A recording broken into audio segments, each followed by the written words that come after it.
Hay verdades que Dios no nos dejó escritas para satisfacer nuestra curiosidad, sino para prepararnos para el día más solemne que todos tendremos que enfrentar. La muerte no es un tema cómodo.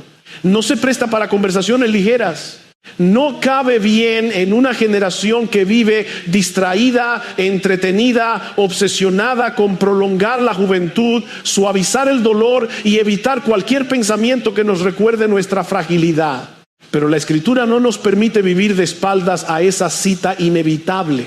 Todo hombre que vive tarde o temprano tendrá que morir. Algunos llegan a ese momento después de muchos años.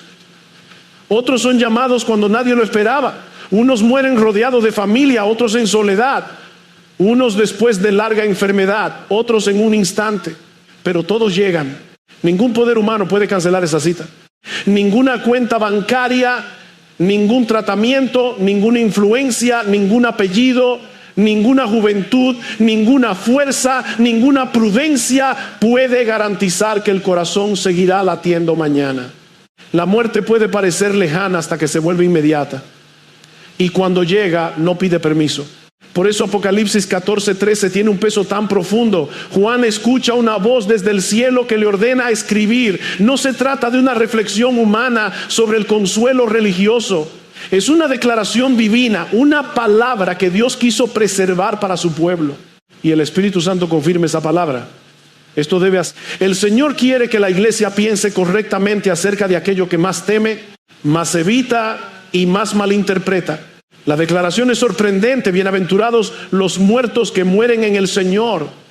En nuestra experiencia ordinaria, la palabra muerte suele venir acompañada de tristeza, vacío, lágrimas y separación. Y la Biblia no niega esa tristeza.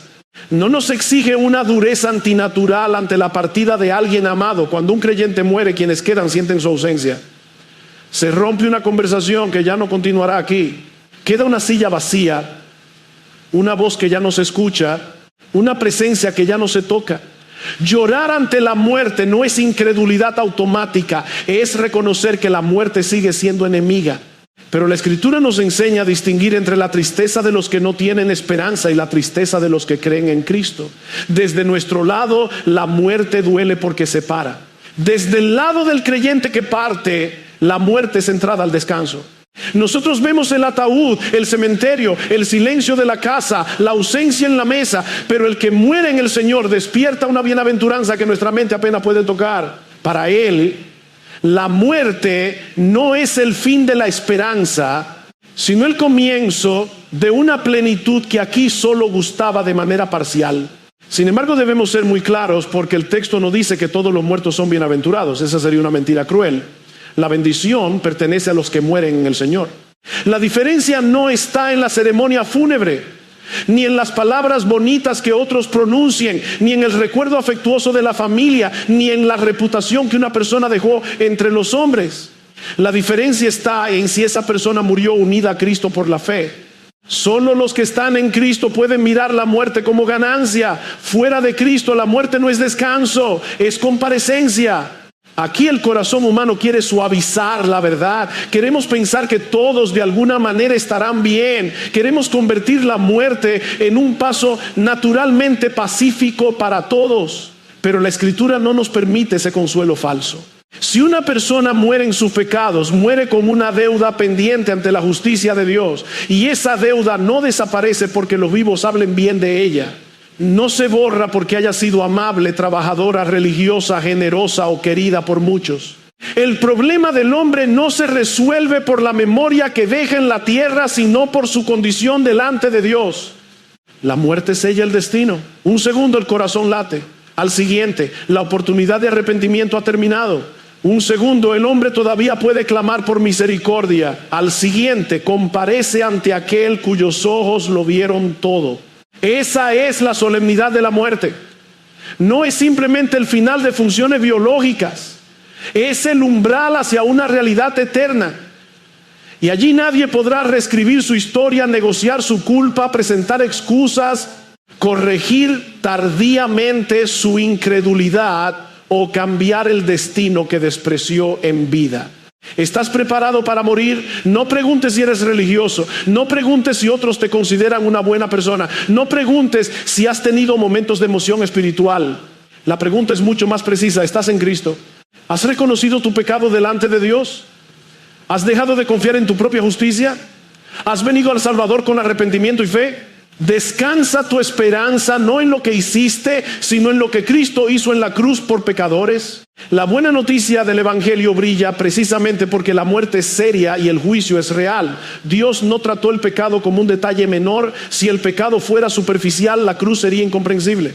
Pero el Hijo de Dios vino, tomó carne, vivió en perfecta obediencia, murió bajo la ira justa de Dios y resucitó para que todo aquel que cree en Él sea perdonado y justificado. La justicia que necesitamos para morir en paz no puede salir de nosotros. Tiene que ser recibida de Cristo.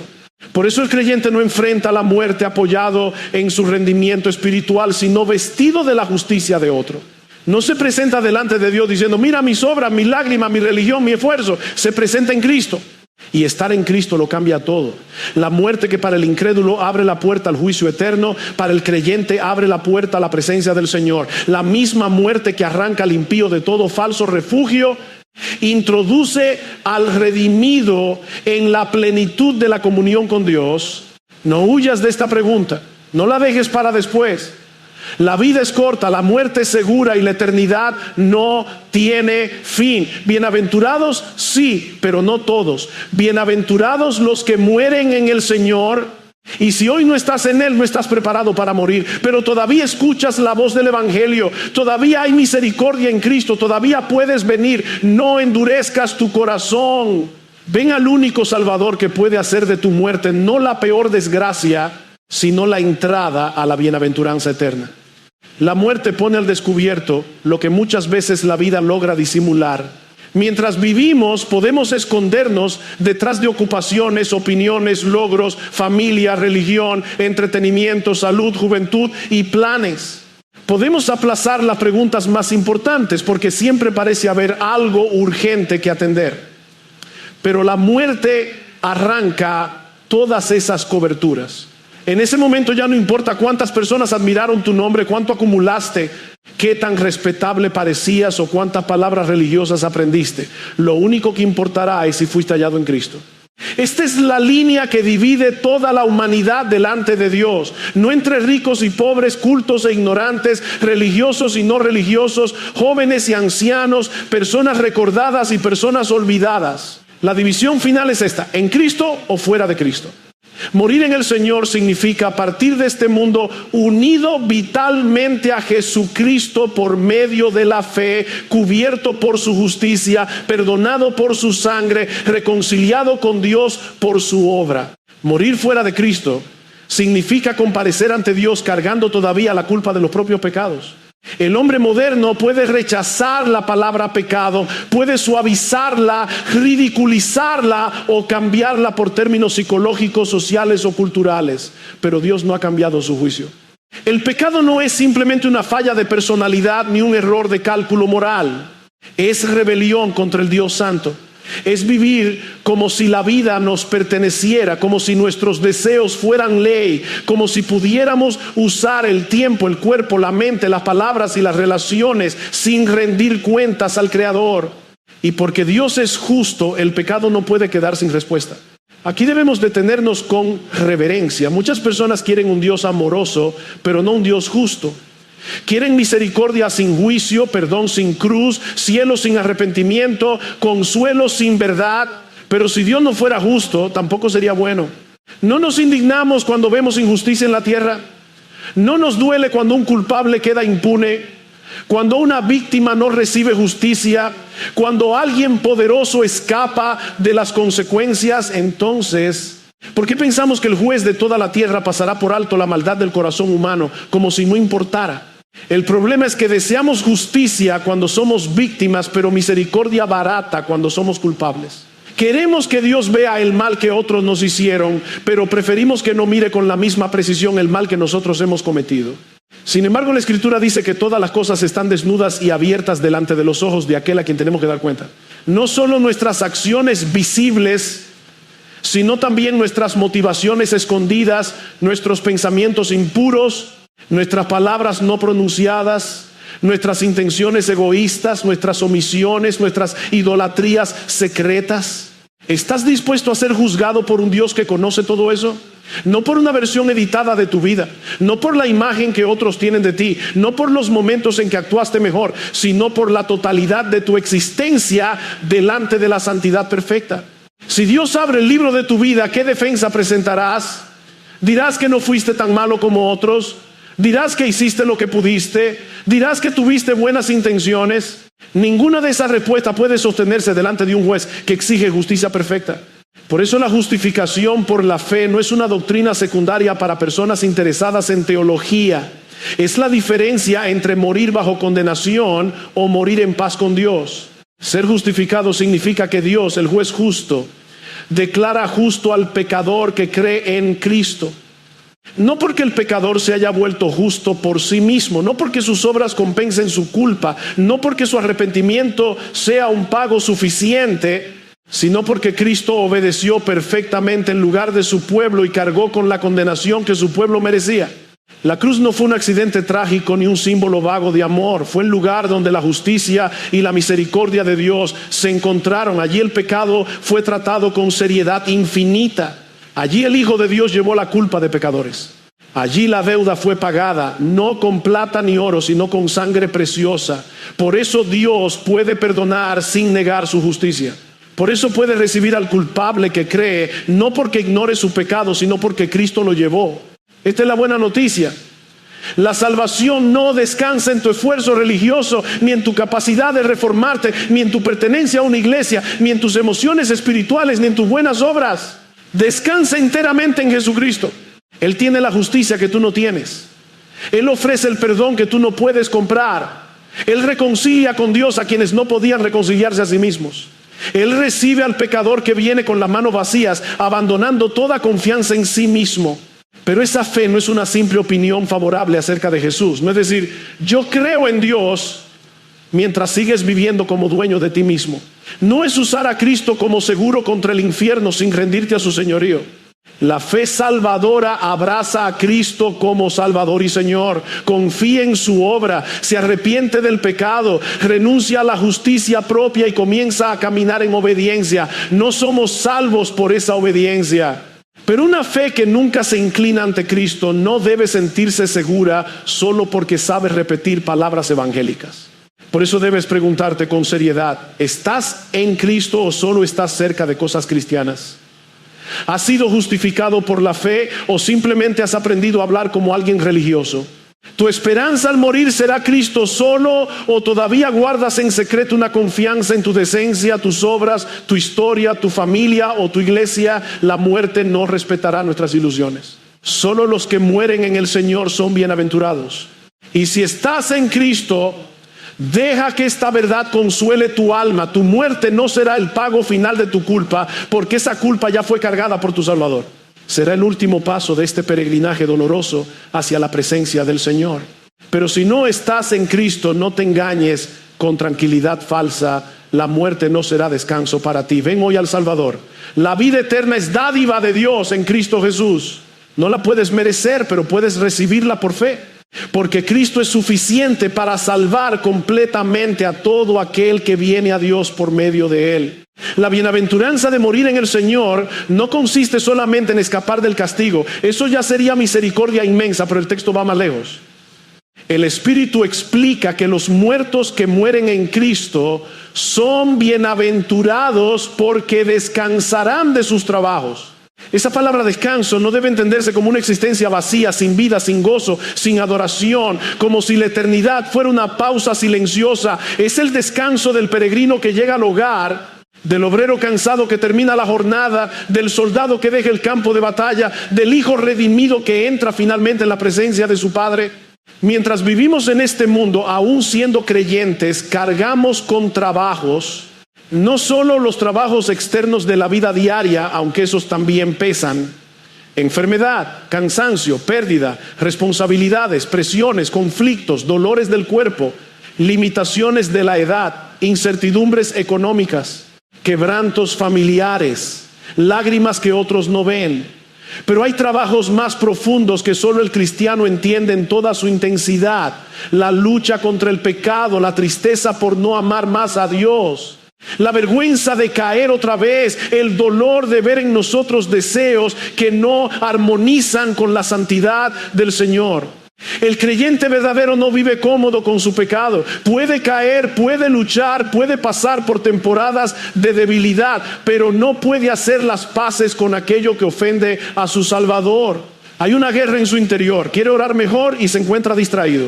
Quiere amar con pureza y descubre egoísmo. Quiere ser paciente y aparece irritación. Quiere perdonar y todavía siente resistencia.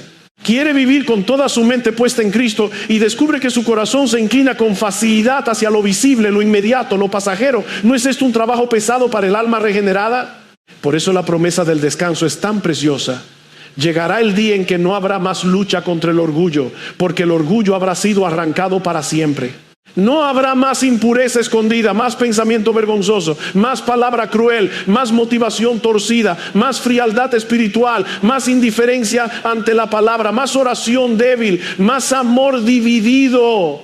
Nunca más tendrás que lamentar: hice lo que no quería hacer. Nunca más tendrás que decir con dolor: Señor, perdóname otra vez. La presencia del pecado será eliminada completamente. Piensa en eso con seriedad y esperanza. El cristiano no solo será perdonado, será hecho perfectamente santo. No solo será aceptado por la justicia de Cristo, será conformado plenamente a la imagen de Cristo. La obra que Dios comenzó en nosotros será completada. La santificación que aquí avanza entre lágrimas, disciplina, corrección, caídas y restauraciones, allí será consumada en gloria. Amarás a Dios sin distracción, le adorarás sin hipocresía, le servirás sin cansancio culpable, le contemplarás sin velo. Tu corazón ya no será un campo de batalla entre el espíritu y la carne. Pero el descanso también incluye ser librados de las consecuencias del pecado ajeno. Vivimos en un mundo caído y ese mundo nos hieren palabras injustas, traiciones, abandonos, abusos de poder, murmuraciones, ingratitudes, engaños, crueldades, indiferencias. A veces el dolor entra por la puerta de la familia, por el matrimonio, por la iglesia, por amistades que parecían firmes, por autoridades que debían cuidar y no cuidaron. El creyente no camina por esta vida sin heridas. Cristo nunca prometió eso. Él dijo que en el mundo tendríamos aflicción, y sin embargo los que mueren en el Señor descansan. Descansan de un mundo que llama bueno a lo malo y malo a lo bueno. Descansan de ver la perversidad celebrada y la piedad ridiculizada. Descansan de estructuras injustas, de mentiras públicas, de hipocresía religiosa, de violencia, de enfermedad, de funerales, de lágrimas repetidas, de noticias que aplastan el ánimo, de cuerpos que se deterioran y de relaciones marcadas por el pecado. Descansan porque entran en un reino donde todo será puesto en orden bajo el gobierno perfecto de Dios. Aquí muchas veces los parámetros están invertidos. Se admira al arrogante, si celebra al sensual, si exalta al rico por ser rico, si honra al famoso por ser famoso, si aplaude al rebelde si sabe presentarse con encanto. Pero en la presencia de Dios las cosas se ven como realmente son. Allí no será exaltada la vanidad, sino la santidad. No brillará la apariencia, sino la gracia. No habrá confusión moral, ni justicia torcida, ni lágrimas ignoradas. El mundo venidero no será una versión mejorada de este desorden. Será la creación restaurada bajo la presencia manifiesta del Señor. Apocalipsis nos muestra esa esperanza con palabras que deben entrar profundamente en el corazón. Dios habitará con su pueblo. Él mismo enjugará toda lágrima. No habrá más muerte, ni llanto, ni clamor, ni dolor, porque las primeras cosas habrán pasado. Nota bien, si allí no habrá lágrimas, es porque aquí sí las hay. Si allí no habrá muerte, es porque aquí la muerte todavía nos visita. Si allí no habrá dolor, es porque aquí el dolor atraviesa casas, cuerpos, conciencias y memorias. La esperanza cristiana no niega la aflicción presente, la coloca bajo la promesa de una gloria futura. Esto no es evasión, no es una fantasía piadosa para personas débiles. Es la palabra del Dios que no puede mentir. El mismo Dios que resucitó a Jesucristo de entre los muertos promete descanso a los que mueren en Él. Por eso el creyente puede llorar sin desesperarse. Puede sufrir sin concluir que Dios lo abandonó. Puede envejecer sin pensar que todo se está perdiendo. Puede enterrar a un hermano en Cristo con dolor verdadero, pero también con esperanza verdadera. La tumba del creyente no tiene la última palabra, pero esta promesa también examina nuestros afectos. ¿Anhelas ese descanso porque anhelas a Dios o solo quieres un cielo sin problemas? ¿Te duele el pecado porque ofende al Señor o solo porque te trae consecuencias? ¿Deseas ser libre de la corrupción de este mundo o en el fondo amas demasiado este mundo y solo quieres que sea más cómodo? El descanso eterno no es simplemente ausencia de sufrimiento, es presencia plena de Dios. El cielo es bienaventuranza, porque allí Cristo será visto, amado, obedecido y disfrutado, sin pecado y sin fin. Así que, hermano cansado, no desmayes. Tu guerra no será eterna. Tu debilidad no tendrá la última palabra. Tus lágrimas tienen fecha de vencimiento. Tu pecado será completamente vencido. Tu cuerpo será redimido. Tu alma descansará en el Señor. Y mientras ese día llega, camina con reverencia, con esperanza y con fidelidad. Porque los muertos que mueren en el Señor descansarán de sus trabajos. Y esa promesa fue escrita para sostenerte cuando el peso de este mundo parezca demasiado grande. El texto no solo dice que los que mueren en el Señor descansarán de sus trabajos. Añade una frase que debemos considerar con mucho cuidado. Sus obras con ellos siguen. Esto no significa que las obras lleguen delante de Dios como fundamento de aceptación. Esa sería una contradicción directa del Evangelio. El creyente no entra en la presencia del Señor sosteniendo en sus manos una lista de méritos personales. Entra vestido de Cristo, entra por gracia, entra porque fue justificado por la fe, no por las obras de la ley. Pero la Escritura tampoco enseña que las obras sean irrelevantes. Aquí está uno de los equilibrios que el corazón humano suele torcer. Algunos convierten las obras en la base de la salvación y destruyen la gracia. Otros hablan de gracia de una manera tan liviana que parecen decir que la obediencia no importa y destruyen la evidencia de la fe verdadera. La Biblia no permite ninguno de esos errores. Somos salvos únicamente por Cristo, pero la fe que nos une a Cristo nunca queda sola. Produce fruto, produce obediencia, produce lucha contra el pecado, produce amor, produce perseverancia. Cuando Apocalipsis dice que las obras siguen al creyente, nos recuerda que nada hecho por amor a Cristo se pierde. Una oración secreta, una palabra de exhortación, una visita al enfermo, una lágrima derramada por la santidad de un hijo, una ofrenda dada con sacrificio, una tentación resistida, una reconciliación buscada, una verdad enseñada con fidelidad, un acto humilde de servicio que nadie vio. Todo eso es visto por Dios. El mundo puede olvidarlo. La iglesia puede no reconocerlo. La familia puede no agradecerlo. Pero el Señor no olvida. Esto debe consolar al creyente que sirve en lo pequeño. Hay personas que nunca ocuparán una plataforma, nunca escribirán un libro, nunca serán invitadas a hablar en una conferencia, nunca verán su nombre reconocido públicamente. Pero han servido a Cristo con fidelidad silenciosa. Han cuidado a sus hijos en el temor del Señor. Han sostenido a una familia en medio de dificultades. Han orado durante años por un esposo, una esposa, un hijo, una iglesia. Han perdonado cuando nadie supo cuánto le costó. Han obedecido a Dios en decisiones que les hicieron perder aprobación humana. Sus obras siguen con ellos. Pero esta verdad también examina. Porque si nuestras obras siguen con nosotros, entonces la pregunta es inevitable: ¿qué tipo de obras estamos sembrando? No para comprar salvación, sino para revelar que amamos. ¿Estamos viviendo para Cristo o para nosotros mismos? ¿Estamos usando nuestra vida para la gloria de Dios o para alimentar ambiciones terrenales? Nuestras decisiones privadas confirman nuestra profesión pública. Nuestro uso del tiempo, del dinero, de las palabras, del cuerpo y de las relaciones muestra que pertenecemos al Señor. Una fe que no deja huellas de obediencia debe examinarse. No estamos hablando de perfección. Ningún creyente llega al final de su vida sin pecado, sin debilidad, sin necesidad diaria de gracia. Pero sí hablamos de dirección.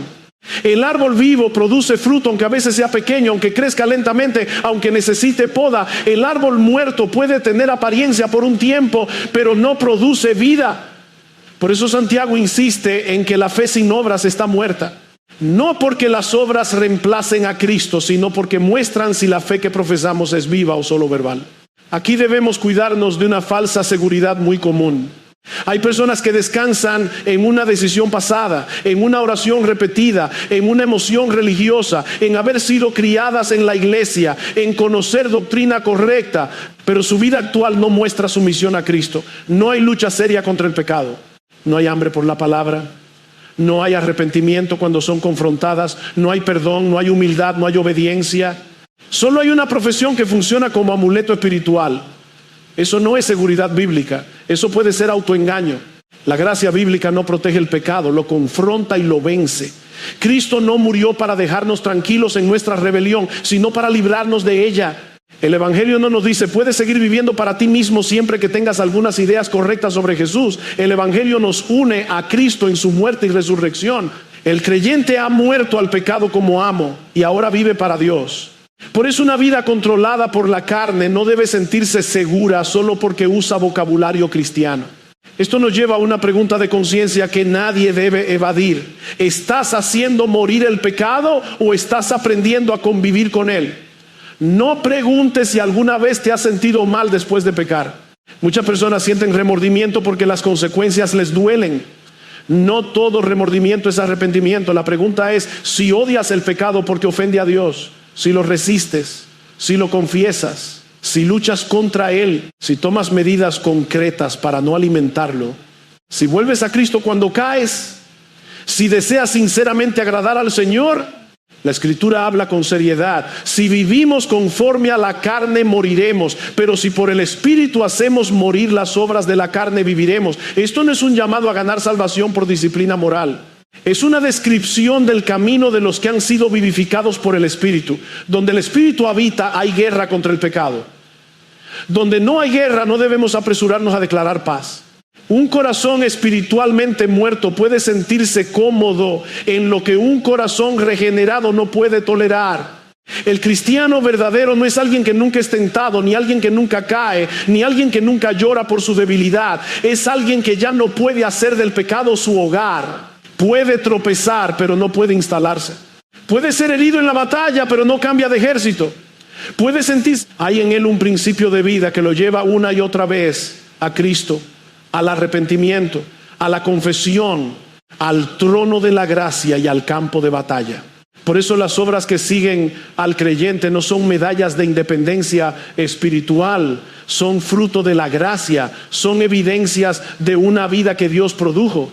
Son señales de que el Espíritu estuvo obrando en una persona débil, formando obediencia, santidad, amor, perseverancia y temor de Dios. Al final incluso nuestras obras recompensadas serán motivo para glorificar a Cristo, porque sin Él nada podríamos haber hecho. La corona que el Señor dé a sus siervos será devuelta en adoración, porque toda fidelidad verdadera nació de su fidelidad primero. Así que no separes lo que Dios ha unido. Descansa solo en Cristo para ser aceptado, pero examina si tu vida está produciendo fruto de haber sido unido a Cristo. Mira la muerte con esperanza si estás en Él. Pero mira tu vida con seriedad mientras todavía caminas aquí. Porque los que mueren en el Señor descansan de sus trabajos y sus obras con ellos siguen. Si las obras siguen al creyente y si la vida del creyente se distingue por una lucha real contra el pecado, entonces debemos entender cómo se pelea esa batalla. No basta con decir debo cambiar. No basta con sentir vergüenza.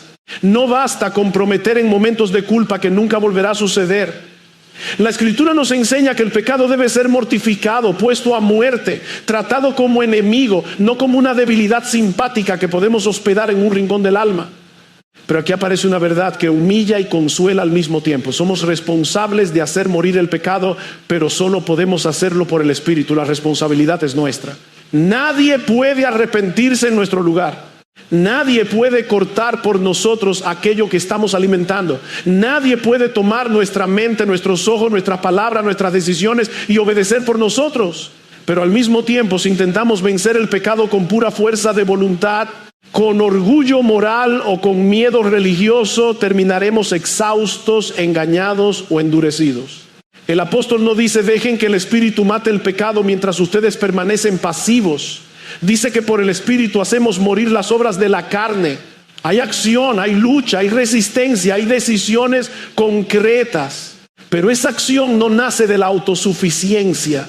Nace de depender del Espíritu Santo, de someternos a la palabra que Él inspiró, de creer las promesas de Dios, de mirar la gloria de Cristo, de recordar quiénes somos en Él. La santificación cristiana no es pasividad, pero tampoco es confianza en la carne. Aquí muchos creyentes se confunden, quieren matar la carne con la carne. Se predican a sí mismos pequeños sermones de condenación. Si haces esto, Dios te va a castigar. Si caes otra vez, no tienes remedio. Si pecas, no podrás mirarte al espejo. Si fallas, perderás toda dignidad. ¿Puede haber advertencias legítimas? Sí, pero la ley por sí sola no da poder para amar a Dios. El temor a las consecuencias puede frenar una conducta por un momento, pero no transforma el corazón. La vergüenza puede ocultar el pecado, pero no lo crucifica. La carne no se derrota alimentando orgullo religioso. Hay personas que no pecan externamente en ciertas áreas porque aman su reputación más que la santidad. Otros se abstienen por miedo a ser descubiertos, no por amor a Cristo. Otros cambian un pecado visible por otro más respetable. Dejan una inmoralidad escandalosa, pero cultivan soberbia, desprecio, dureza, hipocresía. Eso no es mortificación bíblica. Eso es trasladar el trono de la carne a una habitación más limpia. La gracia bíblica no solo cambia comportamientos, confronta los deseos que gobiernan el corazón. Por eso debemos llenar la mente con las cosas del Espíritu. Y las cosas del Espíritu no son impresiones vagas ni emociones sin verdad. El Espíritu nos lleva a la palabra que Él mismo inspiró. Nos muestra la obra de Cristo, la realidad de nuestra unión con Él, la gravedad del pecado, la belleza de la santidad, la fidelidad de Dios, la esperanza de la gloria venidera. La espada del Espíritu es la palabra de Dios. No puedes matar a un enemigo que no ves, y la palabra entra donde nuestras excusas no quieren entrar. La palabra discierne los pensamientos y las intenciones del corazón. Esa es una misericordia incómoda. Nosotros somos expertos en justificarnos. Llamamos cansancio a la pereza, prudencia a la cobardía, carácter fuerte a la falta de dominio propio, sinceridad a la crueldad, necesidad emocional a la idolatría, descanso a la mundanalidad, celo doctrinal al orgullo. Pero la Escritura pone nombre a lo que nosotros maquillamos. Nos desnuda delante de Dios. Nos muestra que el pecado no comienza solo en la acción externa, sino en el deseo que se inclina lejos del Señor. ¿Dejas que la palabra te escudriñe así o solo la usas para escudriñar a otros? Hay creyentes que leen la Biblia como jueces de todos menos de sí mismos. Ven errores en la iglesia, errores en su familia, errores en otros predicadores, errores en el mundo, pero no dejan que la espada entre en sus propias motivaciones. Eso también es autoengaño. La palabra no nos fue dada para alimentar superioridad espiritual, sino para llevarnos a Cristo, humillarnos, corregirnos, consolarnos y capacitarnos para toda buena obra. Y cuando la palabra revela el pecado, debemos responder con fe, no con resignación, no con desesperación, no con excusas, con fe. Fe en que Cristo no solo perdona la culpa del pecado, sino que rompe su dominio. Fe en que el Espíritu Santo habita en el creyente. Fe en que las promesas de Dios son más verdaderas que nuestros sentimientos. Fe en que ninguna tentación es más sabia que la palabra. Fe en que la obediencia a Dios siempre es mejor que el placer breve de la rebelión. Tal vez estás luchando contra temor, ansiedad, impaciencia, ira, impureza, amargura, envidia o desesperanza. Tal vez miras tu vida y dices, siempre vuelvo al mismo lugar. Entonces no te prediques solo amenazas desnudas. Predícate la verdad de Dios. Recuerda que las misericordias del Señor son nuevas cada mañana. Recuerda que Él da fuerzas al cansado. Recuerda que todas las cosas ayudan a bien a los que aman a Dios, y que ese bien supremo es ser conformados a la imagen de Cristo. Recuerda que no eres esclavo del pecado si estás unido al Salvador, pero no uses esas promesas como almohada para dormir en la desobediencia. Úsalas como espada para levantarte y pelear. Si hay una puerta que te lleva constantemente al pecado, ciérrala. Si hay una conversación que alimenta tu carne, córtala. Si hay una pantalla que se ha convertido en instrumento de impureza, toma medidas concretas. Si hay una relación que enciende resentimiento, ve delante de Dios y busca obedecer. Si hay un orgullo que se disfraza de defensa personal, confiésalo. La fe verdadera no se queda contemplando el pecado, se levanta contra él en dependencia del Espíritu. Y cuando caigas, no huyas de Cristo.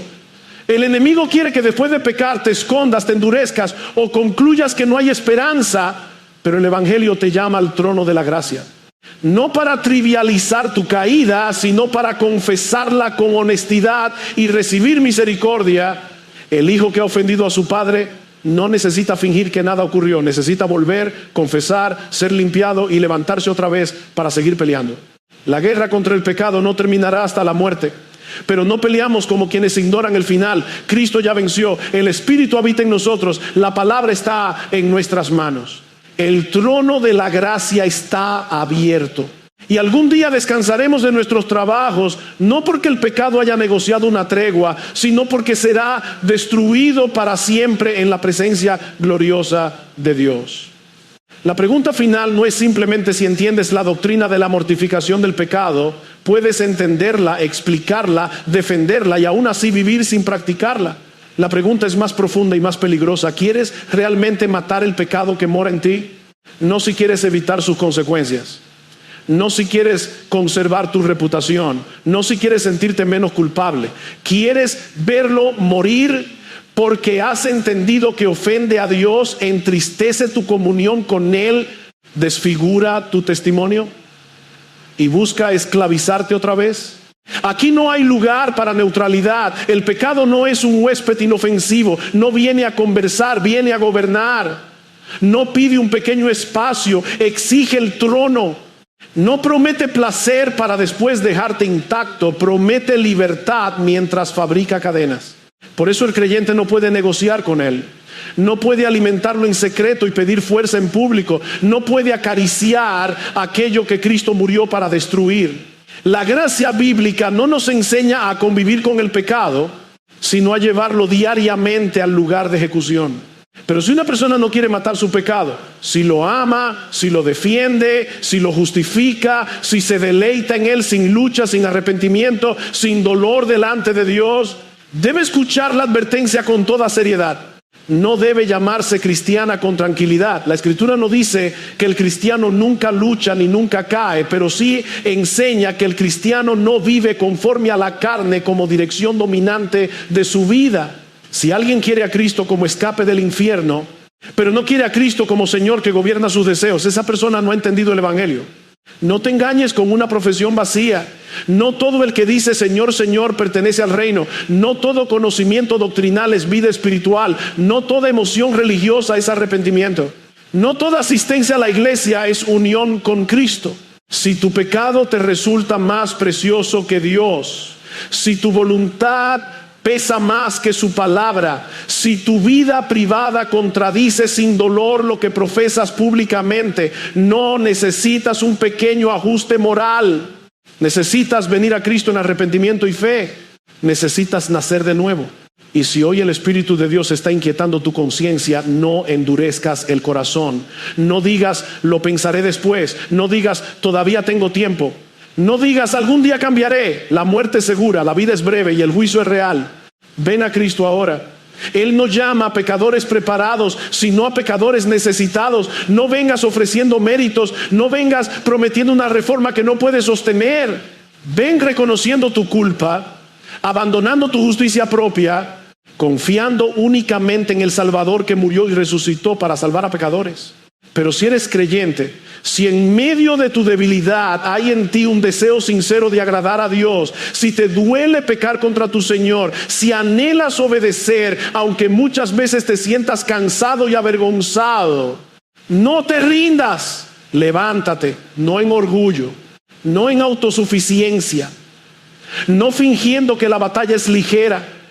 Levántate en el poder del Espíritu Santo, confiando en la palabra de Dios. Toma otra vez la espada del Espíritu. Mira otra vez a Cristo. Recuerda otra vez las promesas. Vuelve otra vez al campo de batalla. Cuando caigas, no permitas que la caída se convierta en cama. Confiesa tu pecado. No lo escondas bajo excusas, no lo maquilles con lenguaje suave, no culpes a otros por lo que brotó de tu corazón. Ve al trono de la gracia. Allí no encontrarás permiso para seguir pecando, sino misericordia para ser perdonado y gracia para ser socorrido. Si confesamos nuestros pecados, Él es fiel y justo para perdonarnos y limpiarnos de toda maldad. Esa promesa no existe para producir ligereza, sino esperanza santa. El cristiano vive en guerra, pero no en una guerra sin victoria prometida. Cristo ya venció al pecado, a la muerte y al diablo. El Espíritu habita en los hijos de Dios. La palabra revela, corta, sana, alimenta y fortalece. Las misericordias del Señor son nuevas cada mañana. Y aunque todavía gemimos, aunque todavía luchamos, aunque todavía somos débiles, no caminamos hacia la derrota final. Caminamos hacia el descanso definitivo. Un día la batalla terminará. Un día no habrá más tentación. Un día no habrá más confesiones con lágrimas. Un día no habrá más pecado que mortificar. Ese día no descansaremos porque fuimos fuertes, sino porque Cristo fue fiel. No llegaremos a la gloria cantando nuestra perseverancia como si hubiera nacido de nosotros. Cantaremos la gracia del Dios que nos guardó. Aquel que comenzó la buena obra la perfeccionará hasta el día de Jesucristo. Aquel que es poderoso para guardarnos sin caída y presentarnos sin mancha delante de su gloria, con gran alegría recibirá toda la alabanza. La corona será real, pero la gloria será suya. Por tanto, vive hoy a la luz de esa muerte segura y de esa esperanza eterna. Si estás fuera de Cristo, ven a Él. Si estás en Cristo, pelea contra el pecado. Si estás cansado, mira al Salvador. Si has caído, vuelve al trono de la gracia. Si estás siendo tentado, toma la espada del Espíritu. Si estás sufriendo, recuerda el descanso que viene. Y si tienes que enfrentar la muerte, que sea en el Señor. Porque bienaventurados son los muertos que mueren en el Señor. Descansarán de sus trabajos y sus obras con ellos seguirán.